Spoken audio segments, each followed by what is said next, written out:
Hi guys, Jimmy with Jimmy's Auto and Firearms, and today I want to show you what I'll call a pawn shop find. I do when I hit the roads and go around to various gun shows in Texas. If it's on a Saturday, a lot of times I kind of look on the old Google and interweb and find pawn shops and gun stores, and I'll make those stops along the way. And this is one that I actually found at a pawn shop out in a town not too far from me. And I'd stopped in and saw the gun a couple of weeks ago, but I was out and about Saturday and had gone up to a little gun show up in Bonham, Texas. And on my way back, I stopped back by and went in, and the gun had been there long enough that they were willing to, had been in there, I think, 3 weeks or 4 weeks total, and they were willing to do a little negotiating. So I walked out with it at my price, and I'll even on this one, I'll tell you what I paid for it, just so you'll know. This is a 1992 model of the Colt M1991A1, and by looking up that serial number 271 1893, it does come back to a 1992 model, I believe is what I looked up yesterday. Pretty sure about that. So it's kind of your basic model. Now, when I went in there, it had these what I call ugly burl wood grips on it. I even thought they were plastic to begin with till I took them off, but they are actually burl wood, I think. But they just didn't do it for me on this blacked out gun. And I did have these Altamont black grips with the Colt logos on them that I'd picked up off a gun broker auction pretty cheap. So I just thought they made all the difference in the world on this firearm. So there's what it looked like when I found it in the pawn shop. Oh, let's get back to what I paid for the gun. They were asking $750 for this gun.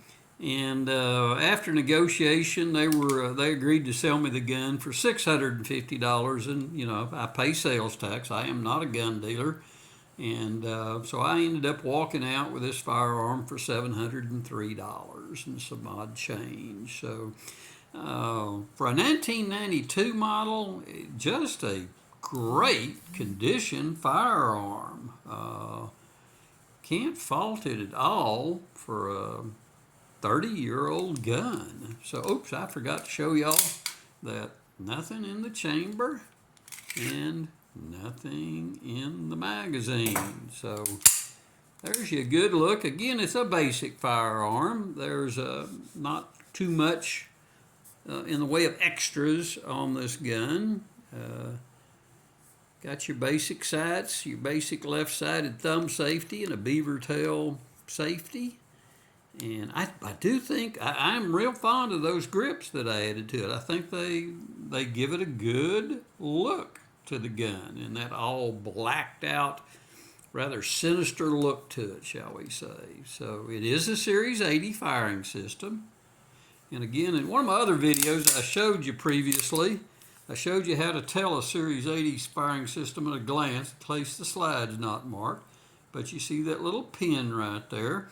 That'll only be found on the Series 80. It's part of the safety system of the gun. A Series 70 will not have that pin when you open up that slide. So again, great look to a gun for a pawn shop find. I was pretty tickled. You're not going to find, I stop at a lot of, I think Saturday we stopped at maybe 6 pawn shops, and the other 5 had absolutely nothing of interest to me, shall we say. But you never know. You're going to walk in that one, and you're going to find that treasure to you. So if you're buying one, stop in.